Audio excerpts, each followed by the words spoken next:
Good morning विद्यार्थी मित्रों। कर्णावती विद्यालय में आप सभी का स्वागत है।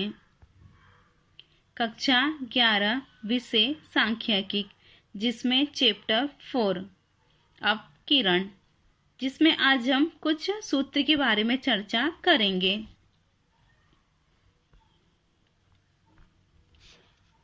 जब माध्य x बार का मूल्य अपूर्णांक संख्या में हो तथा अवलोकन के मूल्य अधिक बड़े न हो, तब प्रमाप विचलन x की गणना निम्न सूत्र से सरल बनाया जा सकता है। सूत्र है S बराबर करनी में सिग्मा x स्क्वायर बटे n माइनस x बार का होल स्क्वायर। अब इसकी संक्षिप्त विधि। प्रमाप विचलन की गणना सरल बनाने हेतु निम्न संक्षिप्त विधि का उपयोग करेंगे।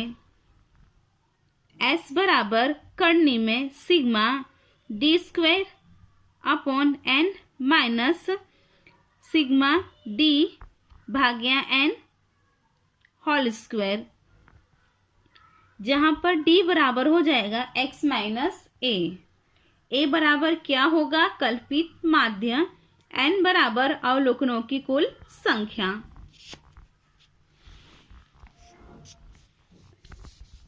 जब सूचना वर्गीकृत सूचना हेतु प्रमाप विचलन की गणना असतत आवृत्ति वितरण हेतु, जब वर्ग असतत आवृत्ति वितरण वाला हो तब कौन से सूत्र का उपयोग करेंगे हम? S बराबर करनी में sigma f into x minus x bar नो होल स्क्वायर बटे n, जहां पर f बराबर चल x की आवृत्ति, जहां पर x बार बराबर सिग्मा fx बटे n,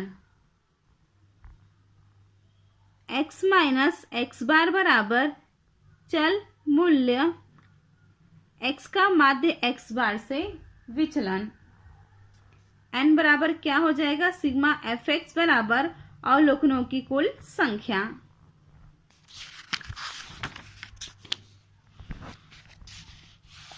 इसकी संक्षिप्त विधि है। संक्षिप्त विधि में असतत आवृत्ति वितरण में प्रमाप विचलन की गणना निम्न सूत्र के उपयोग द्वारा ज्ञात किया जाता है। S बराबर करनी में सिग्मा एफ डी स्क्वायर बटे n minus sigma F D बटे n का होल स्क्वायर,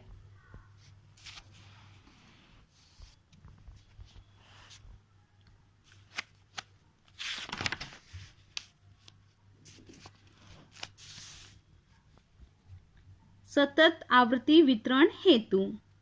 माना कि सतत आवृत्ति वितरण के वर्गों के मध्य मूल क्रमशः x1 x2 डैशडेड xk है और के वर्गों की आवृत्ति क्रमशः f1 f2 डैशडेड fk है, तो सतत आवृत्ति वितरण का प्रमाप विचलन की गणना निम्न सूत्र द्वारा की जाती है। सूत्र है S बराबर करनी में सिग्मा fx स्क्वायर बटे n माइनस x बार का होल स्क्वायर, जहां पर f बराबर क्या हो जाएगा? i वर्ग की आवृत्ति, x बराबर i वर्ग के मध्य मूल, x बार बराबर सिग्मा fx बटे n। n बराबर आपको पता ही है अवलोकनों की कुल संख्या। इसकी संक्षिप्त विधि में समान वर्ग लंबाई वाले सतत आवृत्ति वितरण में प्रमाप विचलन की गणना निम्नलिखित सूत्र से ज्ञात किया जा सकता है। सूत्र है S बराबर करनी में सिग्मा एफ डी स्क्वायर बटे n minus sigma F D बटे n का होल स्क्वायर इंटू c, जहां पर x बराबर वर्ग का मध्य मूल ए बराबर आपको पता है कल्पित माध्य, एफ बराबर वर्ग की आवृत्ति, सी बराबर वर्ग लंबाई और डी बराबर हमारा हो जाएगा एक्स माइनस ए बटे सी। एन बराबर अवलोकनों की कुल संख्या।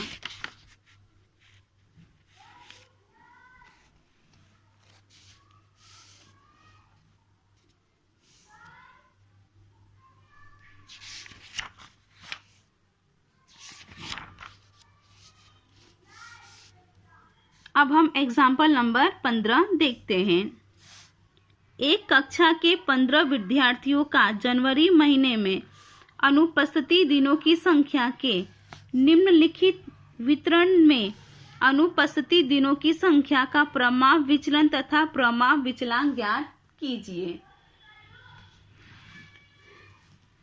दिनों की संख्या यानी x, विद्यार्थियों की संख्या यानी f।